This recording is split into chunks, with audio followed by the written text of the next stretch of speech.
सभी को क्रांतिकारी जय भीम, नमो बुद्धाय, सत साहिब।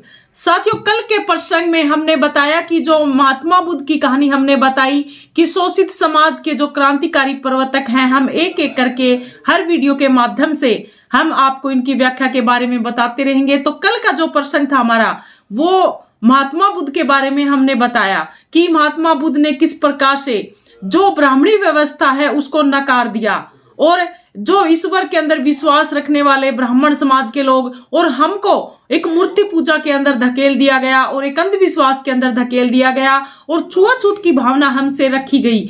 तो इस प्रकार से जो ब्राह्मणवाद के खिलाफ जिन लोगों ने लड़ाई लड़ी, जिन महापुरुष संतों ने लड़ाई लड़ी, सबसे पहले तो हम उनके चरणों में नतमस्तक होकर उनको प्रणाम करते हैं। तो इस प्रकार से साथियों, हमारे जो संत गुरु रविदास जी महाराज, गुरु घासीदास जी महाराज, महात्मा बुद्ध जी, हमारे बहुत सारे ऐसे संत, हम एक एक करके हर एक वीडियो के अंदर हम एक की व्याख्या आपके संत महात्मा की व्याख्या हम आपको बताएंगे, क्योंकि हमारे समाज के अंदर बहुत कम ऐसे, जो बहुजन मीडिया भी लगा लो, बहुजन साथी लगा लो, कुछ बहुत कम ऐसे हैं जो हमारे महापुरुषों के बारे में जानकारी प्रॉपर तरीके से नहीं मिल पाती और हमारे जो समाज है, हमारा समाज है, वो हमारे महापुरुषों की जीवनियों को लेकर वंचित रह जाता है। हमारी आने वाली पीढ़ी क्या सीखेगी जब हम कोई ऐसा काम ही नहीं करेंगे, हमारे महापुरुषों के बारे में नहीं बताएंगे। संत गुरु रविदास जी महाराज जी, घासीदास जी महाराज जी, काफी ऐसे संत महापुरुष, उनको हम नहीं बताएंगे तो फिर समाज कैसे समझ पाएगा। तो इसलिए हमने कल के जो प्रसंग में हमने बताया कि महात्मा बुद्ध के बारे में हमने पूरी जीवनी की व्याख्या की। आज के प्रसंग में हम घासीदास जी महाराज जो संत महापुरुष हुए, जिन्होंने ब्राह्मणवाद के खिलाफ अपना पूरा जीवन अर्पण कर दिया, हम उनके बारे में आज पूरी जीवनी आपको बताएंगे। क्या क्या उनके कार्य थे, समाज के लिए उन्होंने क्या किया, किस प्रकार उन्होंने ब्राह्मणी समाज को झेला। तो साथियों, इस प्रकार से हम ये व्याख्या इस जीवनी के माध्यम से करेंगे। तो ये वीडियो को आप पूरी देखें और अपने बच्चों को भी दिखाएं। तो साथियों, हम वीडियो के माध्यम से भी बता रहे हैं और हम आपको बता रहे हैं कि किस प्रकार से गुरु घासीदास जी महाराज ने अपने जीवन में जो ब्राह्मणी व्यवस्था को झेलते हुए भी, और उस टाइम पे जो छुआछूत की भावना और जो ब्राह्मणवाद था वो बहुत जोरों शोरों पे था। उस टाइम पे इन संत महात्माओं ने कितना संघर्ष किया, ये हम इस वीडियो के माध्यम से बताएंगे। तो साथियों, ब्राह्मणी व्यवस्था के शिकार इस बड़े समाज को उस व्यवस्था से मुक्त कराने में हमारे अनेकों संतों महापुरुषों ने अपना अपना योगदान दिया। अनेक महापुरुष संत बहुजन समाज के अंदर जन्मे और उनका काफी योगदान हमारे जीवन के अंदर हम उनकी व्याख्या को अगर उतारेंगे, हम उनके विचारों को अगर उतारेंगे, तो साथियों हम अंधविश्वास से भी दूर रहेंगे, हम विज्ञान के तर्क पर चलेंगे, क्योंकि हमारे जितने जो संत महापुरुष हैं वो विज्ञान के तौर तरीकों पे चले हैं। उन्होंने अंधविश्वास को जड़ से मिटाने का काम किया। मूर्ति पूजा हो, ईश्वरवाद हो, जाति व्यवस्था हो, इस प्रकार की जो बातें हैं वो उनके खिलाफ थे। तो इस प्रकार से जो बहुत से संत महापुरुष हुए, तथागत भगवान बुद्ध ने ब्राह्मणवाद के खिलाफ तार्किक आंदोलन को भारत में प्रारंभ किया था और भगवान बुद्ध के महापरिनिर्वाण के बाद इस आंदोलन ने तीव्रता दिखाई, परंतु ये इतना संभव नहीं हो सका कि जितना ब्राह्मणवाद बढ़ता गया। यानी कि हमारे महापुरुष लड़े जरूर, यानी जो ये मनुवाद के खिलाफ लड़े जरूर, लेकिन जो ब्राह्मणवाद है वो हमेशा ही ऊपर रहा। उन्होंने कभी भी हमारे संत महापुरुषों की वाणियों को, हमारे संत महापुरुषों के विचारों को कभी ऊपर उठने नहीं दिया। तो यही बात हम आज इस वीडियो के माध्यम से भी बताएंगे और आपको भी बता रहे हैं, और हमारी आने वाली भी पीढ़ी अगर इन चीजों को समझेंगे तो वो भी जानेंगे कि हमारे महापुरुषों ने कितना संघर्ष किया, कौन हमारे महापुरुष हैं। हम तो वैसे ही खामखा दूसरे महापुरुषों की व्याख्या करते हैं जिन्होंने हमारे ऊपर ही अत्याचार को धकेला, हमारे दादा परदादाओं ने इनको झेला और अब भी व्यवस्था है, ब्राह्मणवाद व्यवस्था है, भी झेलते आ रहे हैं। इसलिए हमने हमारे महापुरुषों को जानना होगा जो बहुजन समाज के अंदर जन्मे। तो साथियों, इस प्रकार से जो ब्राह्मणवाद के खिलाफ जो तार्किक आंदोलन जो महात्मा बुद्ध के परिनिर्वाण के बाद में ये है ज्यादा जोर पकड़ गया था। इसके बाद जो, परंतु जितना संभव नहीं हो सका जितना जो ब्राह्मणवाद सबसे ऊपर रहा। तो इस प्रकार से भारत में जो सामाजिक व्यवस्था चरम सीमा तक पहुंची थी, मूर्ति पूजा हो, ईश्वरवाद हो, जातिवाद हो, जाति व्यवस्था या वर्ण व्यवस्था चारों तरफ पनप रही थी, वर्ण व्यवस्था जैसे ब्राह्मण, क्षत्रिय, वैश्य, शूद्र है, ब्राह्मण को जो है सबसे ऊपर रखा गया। ये खुद ही वर्ण बनाने वाले, खुद ही जातिवादी बनाने वाले, खुद ही भगवान को बनाने वाले, खुद ही मूर्ति पूजा कराने वाले, अपने आप को भगवान मानने वाला ब्राह्मण, और जो शूद्र समाज है उसको धकेल दिया अंधेरे के अंदर। इस प्रकार से साथियों जो ये वर्ण व्यवस्था है ये हमेशा से ही सबसे ज्यादा ऊपर ये पनपती हुई नजर आती है। ब्राह्मणवाद ने समाज को भाग्य के सहारे जीवन को जीने के लिए बाध्य कर दिया गया कि आप के अंदर जो आपकी जो किस्मत है वही आपके साथ होकर रहेगा। मेहनत आपके लिए कोई रंग नहीं लाएगी, चाहे कितनी मेहनत कर लो, आपकी जो किस्मत में है, जो भाग्य में है, वही आपके साथ होगा। इस प्रकार के ढकोसले जो बहुजन समाज के अंदर धकेल दिए गए, जिनको शूद्र की कैटेगरी के अंदर डाला गया, उनके अंदर इनको धकेल दिया गया।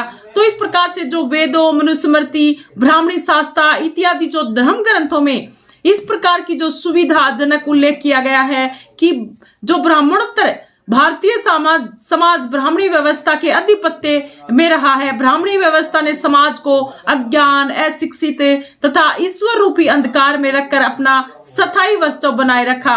कि उन ब्राह्मणी समाज ने अज्ञानता, मतलब जिसके अंदर कोई ज्ञान ना हो, अब मूर्ति पूजा के अंदर भगवान है, अब ये है जो चारों वर्ण के अंदर ब्राह्मण सबसे ऊपर है, क्षत्रिय का धर्म है कि युद्ध करना, इस प्रकार से वैश्य का धर्म है धन रखना, व्यापार करना, शूद्र का धर्म है इनकी सेवा करो, जो तीनों वर्ण है इनकी सेवा करो, इनको धन रखने का अधिकार नहीं है, इनको जो है सोना पहनने का अधिकार नहीं है। तो इनको जैसे दिन में 12 बजे घर से बाहर निकलना होता था, सुबह शाम घर से बाहर निकल जाएंगे तो हमारा धर्म है वो अपवित्र हो जाएगा। इस प्रकार से इन लोगों के अंदर है, दिमाग के अंदर अज्ञानता को भर दिया गया।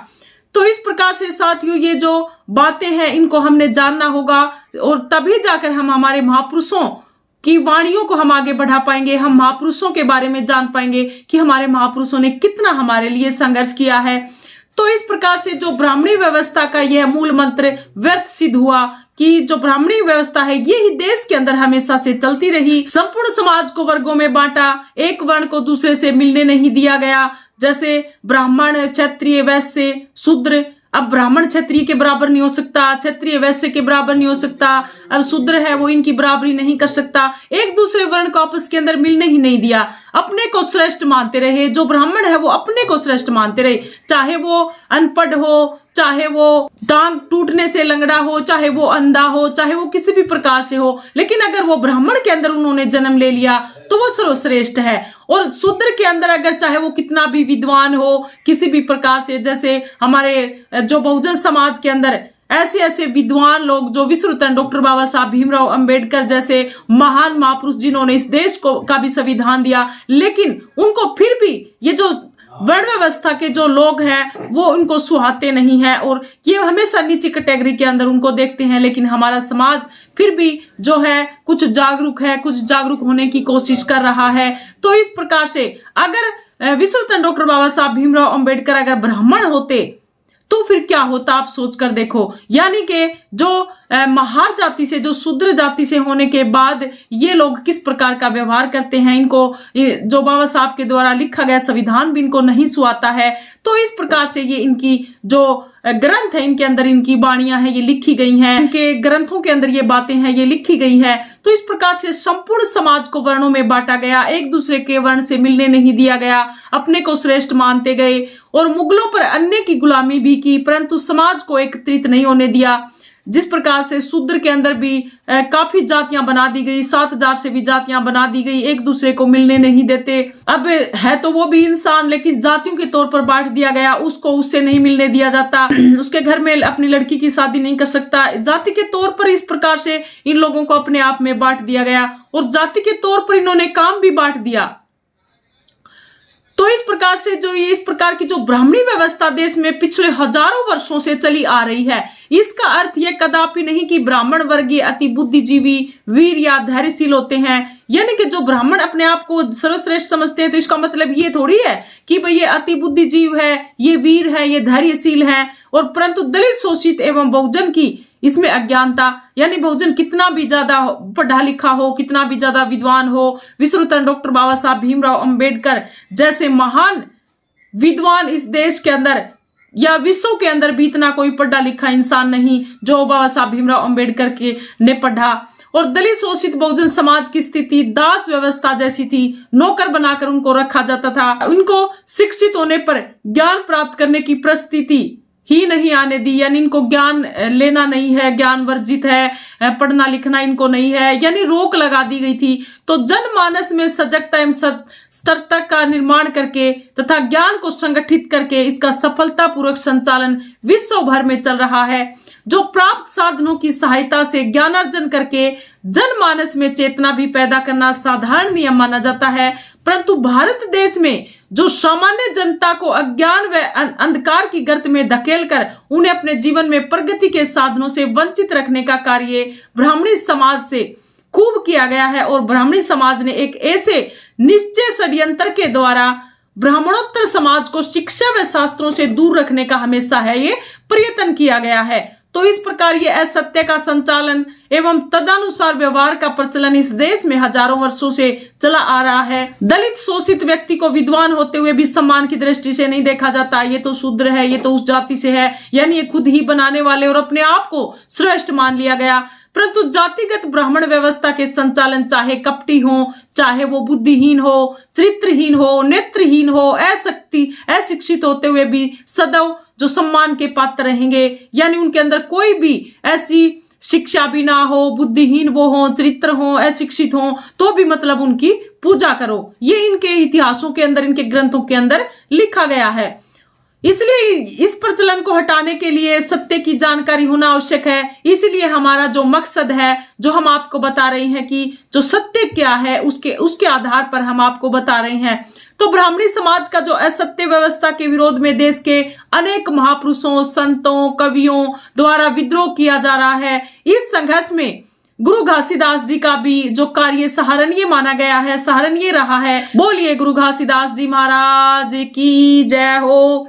तो इस प्रकार से गुरु घासीदास जी महाराज ने भी अपने कार्यकाल में इस ब्राह्मणी व्यवस्था को बहुत ज्यादा झेलते हुए और क्या क्या उन्होंने जो खंडन किया, क्या खंडन किया, वो हम आपको बताएंगे। तो जो गुरु घासीदास जी महाराज हैं, उनका जन्म 18 दिसंबर 1756 को गिरोदापुरी गांव की बलौदा तहसील, जिला रायपुर, मध्य प्रदेश के एक साधारण किसान परिवार के अंदर हुआ था। उनकी माता अमरोलीन देवी तथा पिता महंगूद दास थे, जो साधारण किसान थे।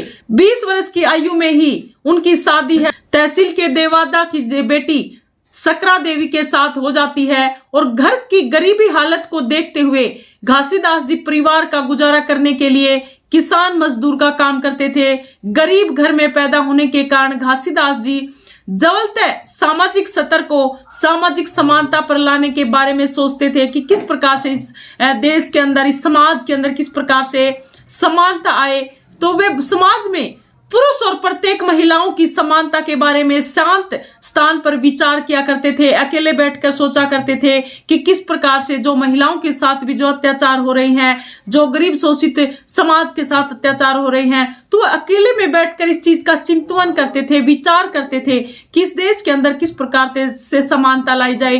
तो ये उनका जो विचार था वो करते थे। और उन्होंने मानव अधिकार दिलाने के लिए बड़े स्तर पर आंदोलन भी चलाया, और ये आंदोलन तार्किक मार्गदर्शक था।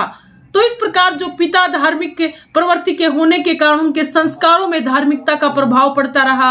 जो गुरु घासीदास जी महाराज के पिताजी थे वो धार्मिक प्रभाव से थे, धार्मिकता उनके अंदर थी। गुरु घासीदास ने समाज में निहित दुखों, दबावों, शोषकों एवं अन्यायों का ध्यान पूर्वक अवलोकन का जो प्रशिक्षण करके कुछ निष्कर्ष निकाले कि तथा अपने समाज को तथाकथित ब्राह्मणी समाज से दूर रहने का उपदेश एवं आदेश दिया कि इनसे दूर रहो। अगर आपको मंदिर में नहीं घुसने देते तो आप दूर रहो, आप मंदिरों के अंदर पूजा ही क्यों करते हो। तो इस प्रकार से जो उनका उपदेश था वो सराहनीय उपदेश था। गुलामी का निर्मूल करने के लिए जनता में जागरूकता की भावना पैदा की। अस्पृश्यों की अवनति, अपमान एवं शोषण के कारणों पर उन्होंने गंभीरता पूर्वक विचार किया।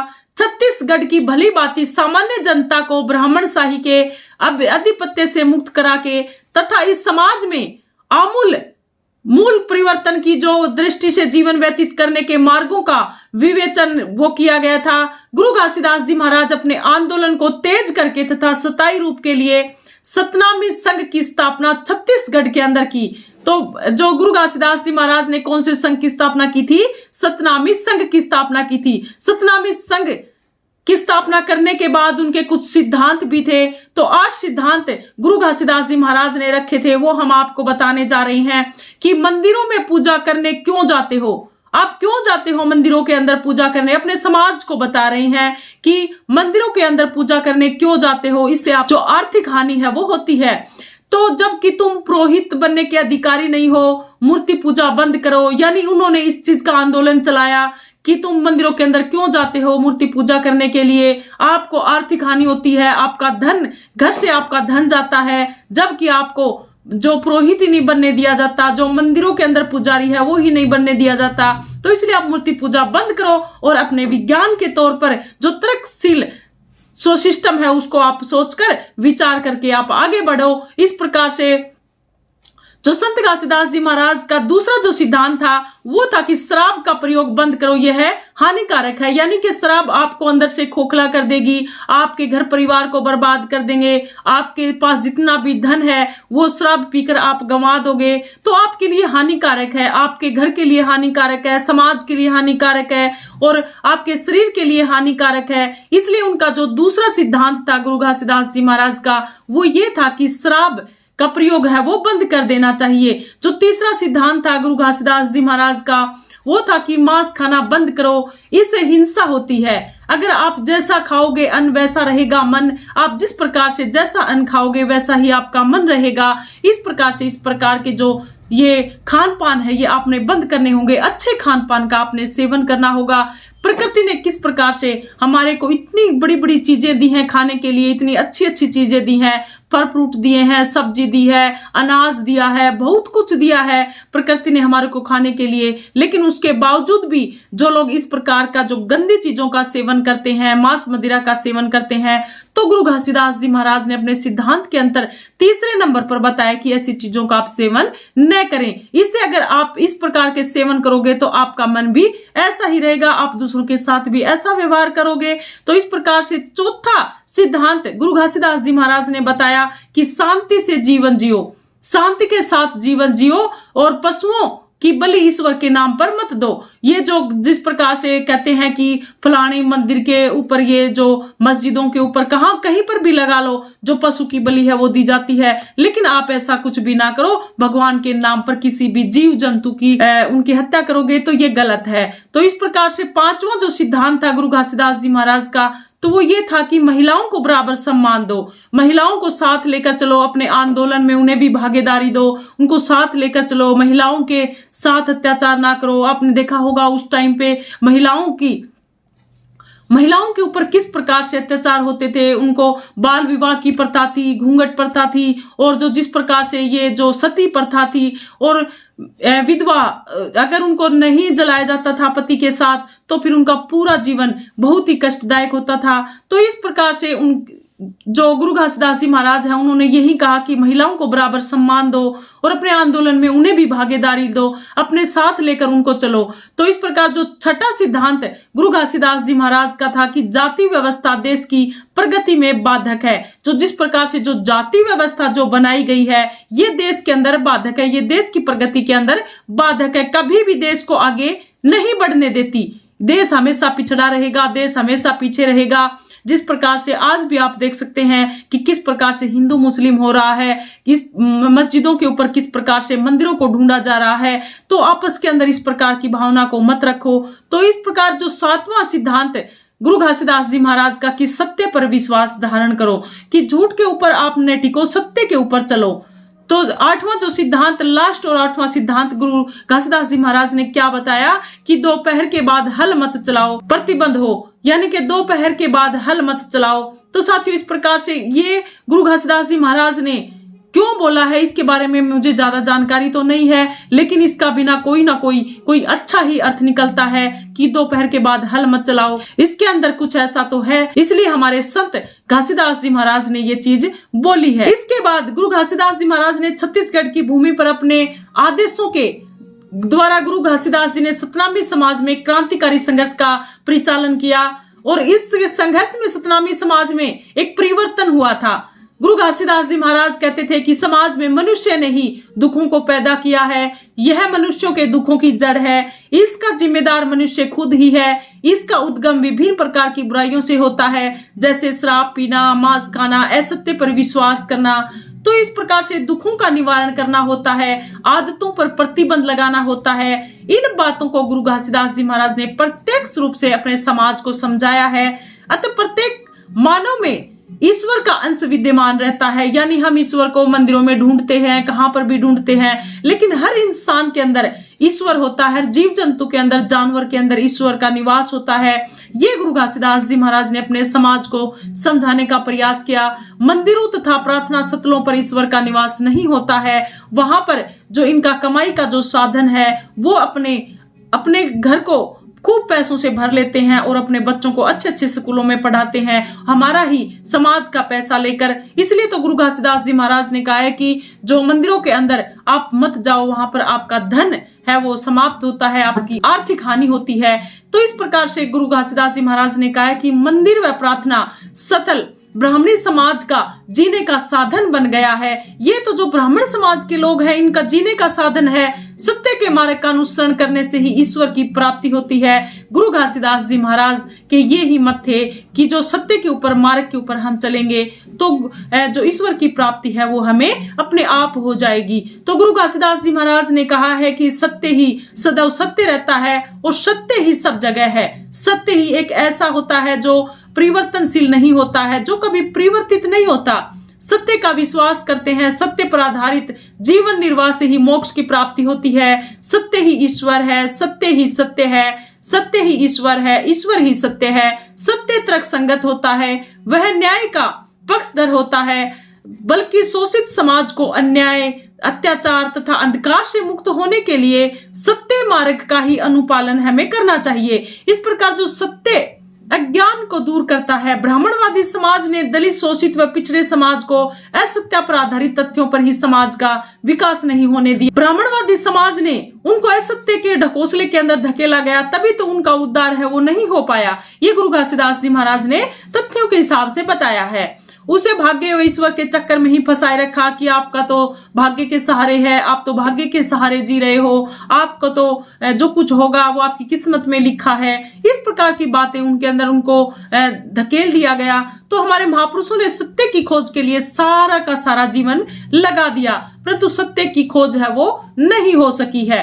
तो इस प्रकार से जो ब्राह्मणी धर्म की जो अन्यायी व्यवस्था के ने संपूर्ण समाज का विकास होने ही नहीं दिया। यानी कि जो ब्राह्मणी धर्म के जो लोग हैं वो हमेशा से इस प्रकार से मूर्ति पूजा के अंदर जातिवाद, भेदभाव, तो इस प्रकार से इनको जो सत्य है उसके ऊपर आने ही नहीं दिया और समाज को, पिछड़े समाज को हमेशा से असत्य के अंदर धकेलते गए।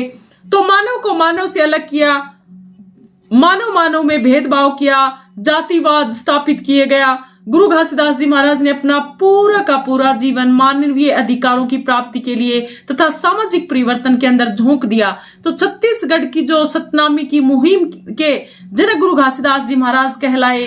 तो इस प्रकार से दलित, पीड़ित, शोषित समाज के लोगों को संगठित करने के लिए तथा अपने मिशन के प्रचार प्रसार के लिए घासीदास ने बालघाट, मंडला, जबलपुर, अमरकंटक, दंतेवाड़ा आदि स्थानों की यात्रा भी की। गुरु घासीदास महाराज ने स्त्रियों और पुरुषों को बराबरी का दर्जा दिया। उन्होंने कहा कि जीवन की गाड़ी के दो पहिए हैं, स्त्री और पुरुष है वो जीवन की गाड़ी के दो पहिए हैं, दोनों के बिना जीवन नहीं चल सकता। उन्होंने कहा कि यह पुरुष प्रधान समाज है, यहाँ महिला का शोषण होता है, क्योंकि उन्होंने कहा कि जो बाल विवाह नहीं होना चाहिए, विधवाओं का पुनर्विवाह भी होना चाहिए। जो पहले क्या होता था, जो मनवादी वर्ण व्यवस्था के अकॉर्डिंग, ब्राह्मणी व्यवस्था के अकॉर्डिंग जिसका पति एक्सपायर हो जाता था, गुजर जाता था, तो उसको बेचारी को जिंदा उसी के अंदर जला दिया जाता था। तो इस प्रकार से गुरु घासीदास जी महाराज ने इनका खंडन किया, कहा कि जो विधवा होती है उसका पुनर्विवाह होना चाहिए, उसका दोबारा से विवाह हो जाना चाहिए, उसका पूरा जीवन हंसते खेलते होना चाहिए। इस प्रकार से उनकी सोच थी। इस समय विधवा हो जाने से महिला में क्या दोष है? तो उन्होंने कहा कि महिला विधवा हो गई तो उनका पति गुजर गया, तो इसमें महिला का क्या दोष है? उसको क्यों उसके साथ में इस प्रकार से उसके साथ अत्याचार किया जाता है? तो महिला का जीवन दुर्लभ हो जाता था, उनको विभिन्न प्रकार की यातनाएं भी दी जाती थी। गुरु घासीदास जी महाराज ने कहा कि विधवाओं के पुनर्विवाह है वो होने चाहिए, इस प्रकार की बात है वो समाज के अंदर, और आंदोलन के तहत इस प्रकार के आंदोलन भी उन्होंने किए। इस प्रकार से मानव के द्वारा मानव में फैलाई गई असमानता का गुरुजी ने विरोध किया था। मानव निर्मित मानवता के विभाजन पर उन्होंने कभी भी विश्वास नहीं किया। अस्पृश्यता यह मानव द्वारा मानवता के प्रति घोर अन्याय है। वे इसी मत के मानने वाले थे। अपने ही मानव बंधुओं को पशुओं से भी हीन दृष्टि से देखने के अज्ञान के प्रति गुरुजी को दया आई और वे अन्याय के प्रति विरोध दर्शाने के लिए सदा तत्पर रहते। इस प्रकार से जो मानव निर्मित भेदभाव की नीति से दूर रहने का जो उपदेश वे अपने अनुयायियों को देते थे कि यह भेदभाव की जो नीति है सत्य के मार्ग पर बहुत बड़ी जो बाधा है, जातियों का निर्मूलन उनके जीवन का उपदेश बन गया था। उन्होंने बताया कि मानवता का विरोध जो भी रास्ता है वह मनुष्य के द्वारा ही बनाए गए हैं। इस प्रकार से जो हमारे गुरु घासीदास जी महाराज वो कवि भी थे, वे अपनी असाधारण कविताओं को साधारण भाषा में भी जो है रचा करते थे। उनकी ये जो रचनाएं पुरुषों और महिलाओं, गरीब अमीर, पढ़े लिखे तथा अनपढ़ प्रत्येक के लिए होती थी। कोई भी व्यक्ति उन्हें सलाह दे सकता था। उनकी सलाह गुरु घासीदास जी महाराज अवश्य ही मानते थे। प्रत्येक दिन उनकी जो कविताएं प्रसिद्ध होती गई, जैसे पंथी पद नाम की कविता छत्तीसगढ़ की प्रसिद्ध व लोक प्रचलित हो गई थी। जो उन्होंने कविताएं लिखी, इन कविताओं में भी उन्होंने आंदोलन को आगे बढ़ाया था और उनकी जो रचनाएं सम्मान शिक्षाएं देती थी। इसलिए विश्वविद्यालय बिलासपुर मध्य प्रदेश में भी पढ़ी गई और 20वीं सदी में दलितों के धीरे धीरे विकास का आधार बनी। जैसे पुरानी अर्थव्यवस्था, शिक्षा, आर्थिक पिछड़ापन, जिसे मनुष्यों में क्रांति की एक चेतना जाग गई थी, तो सामाजिक परिवर्तन भी गुरु घासीदास जी महाराज के कार्यों में हुआ था। गुरु घासीदास जी महाराज ने राजनीतिक चेतना भी इस समाज के अंदर जागृत की। तो गुरु घासीदास जी महाराज तार्किक व सामाजिक आंदोलन के विजेता कहलाए। इस प्रकार से नाहड़ी के निकट 1 मील दूर गिरोध के पास एक वृक्ष के नीचे धांस्त बैठे थे। बिल्कुल साधारण तथा सत्य चरम पर आधारित जीवन व्यतीत करते थे। सिरपुर देहांत के नफुर नामक स्त्री के साथ गुरु घासीदास जी महाराज ने विवाह कर लिया था। सिरपुर बौद्धों का तीर्थ क्षेत्र माना जाता है। घासीदास जी महाराज की 2 संतानें थी। उन्होंने अपने पिता के पद चिन्हों पर चलकर कार्य किया था। गुरु घासीदास जी महाराज पढ़े लिखे नहीं थे, उस टाइम पे पढ़ने लिखने दिया ही नहीं जाता था, लेकिन उसके बावजूद भी जो हमारे गुरु घासीदास जी महाराज ने इतना बड़ा संघर्ष किया, इतने बड़े बड़े आंदोलन किए। ये जो जातिवाद है, जिस प्रकार से जो भी प्रथा थी इनकी, जो ब्राह्मणी समाज के अंदर जो व्यवस्था थी, उसका हमेशा विरोध किया। लोगों के अंदर समानता का जो सिस्टम है वो लेकर आए। तो गुरु घासीदास जी महाराज की जो 2 संतानें थी वो भी गुरु घासीदास जी महाराज के कार्यों के ऊपर चली। ब्राह्मणी समाज व्यवस्था द्वारा ब्राह्मणोत्तर को शिक्षा से उपेक्षित रखने के अधिकार के स्वयं भी वो शिकार थे, क्योंकि उस समय दलितों, शोषितों, पिछड़ों को शिक्षा से वंचित किया जाता था। स्कूल के दरवाजे सदैव के लिए बंद थे। परंतु गुरु घासीदास जी महाराज का संपूर्ण जीवन उनके कार्य, संघर्ष, श्रम पूजा और कठोर चिंतन में लिप्त रहने के लिए, अशिक्षित होते हुए भी उनकी जो प्रतिभा जो मलिन नहीं हो पाई थी। संत घासीदास जी महाराज का उपदेश दलित, शोषित, पीड़ितों, दीन दुखी समाज में मूल परिवर्तन लाने में सहायक सिद्ध हुआ। उपेक्षित वर्ग का जो समाज में समानता पूर्वक जीवन व्यतीत करने का अधिकार प्राप्त हो जाए, यही उनकी धारणा थी कि सारा का सारा जो समाज है वो समानता पूर्वक जिए और जो महिलाएं हैं उनको समान का दर्जा मिले, उनको भी आंदोलन के अंदर साथ लेकर भागीदारी बने। तो इस प्रकार जो सतनामी समाज में उनके उपदेशों में क्रांतिकारी परिवर्तन हुआ। लोग घासीदास जी को गुरु के रूप में याद करते हैं। आज भी गुरु घासीदास जी महाराज को गुरु के रूप में याद करते हैं। पूरा समाज, बहुजन समाज, पिछड़े वर्ग के जो लोग हैं वो गुरु घासीदास जी महाराज के चरणों में नतमस्तक हैं। आज भी उनके विचारों के ऊपर चलते हैं, उनकी बातों को मानते हैं। इसी प्रकार से जो हमारे गुरु संत महापुरुषों की बातों को जिन्होंने मान लिया, जिन्होंने अपने मन के अंदर जिन्होंने धारण लिया, तो वो आज इस पाखंडवाद से दूर है, मूर्ति पूजा से दूर है और एक जो असमानता जो फैलाई गई थी देश के अंदर उनसे भी दूर है। समानता का जीवन वो अपने आप में अपने समाज को समान रूप से देख रहे हैं, चाहे वो कौन सी भी जाति का हो, तो अपने समाज को समान रूप से देख रहे हैं। इस प्रकार से जो सतनामी समाज में अनेक उपदेशों से क्रांतिकारी परिवर्तन हुआ, लोग घासीदास जी महाराज को गुरु मानकर याद करने लगे। उनके जीवन, उनके दर्शन से हमें शिक्षा मिलती है कि उनकी कविताओं से, उनके दर्शन से जो संदेश हमें मिला है, उन्हें संदेश याद किया जा रहेगा